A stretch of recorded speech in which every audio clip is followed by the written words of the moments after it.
When they saw the flames in Paris, administrators at St. John's Cathedral here in Boise reacted with shock and sorrow.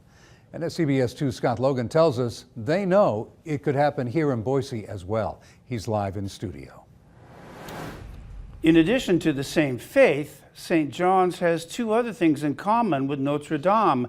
St. John's also has wooden rafters, and like Notre Dame, it lacks a sprinkler system to put out fire.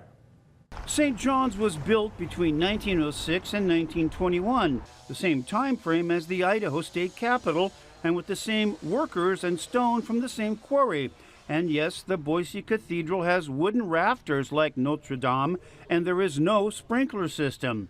But there are heat sensors that transmit a signal to an electric panel that sends a 911 call to the Boise Fire Department. And Boise firefighters have trained to respond at St. John's. Father Gerald Funk, pastor of the Cathedral Parish, gave us a brief tour.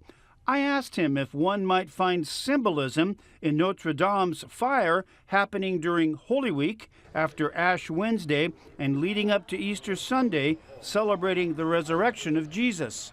As politicians are saying in France, as the Archbishop of Paris is saying, well, we'll rise again. And as the cathedral will rise again. And so I think it's, yes, it's very sad, it's tragic, and yet it reminds us of the transitoriness of this human life and life here on earth. As for fire at St. John's, Father Jerry says the church is as worried about it as any homeowner would be, or owners of any older structure in Boise.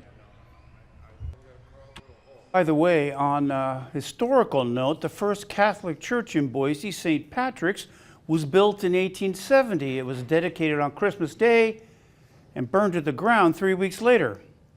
Live in the studio, Scott Logan, CBS 2 News.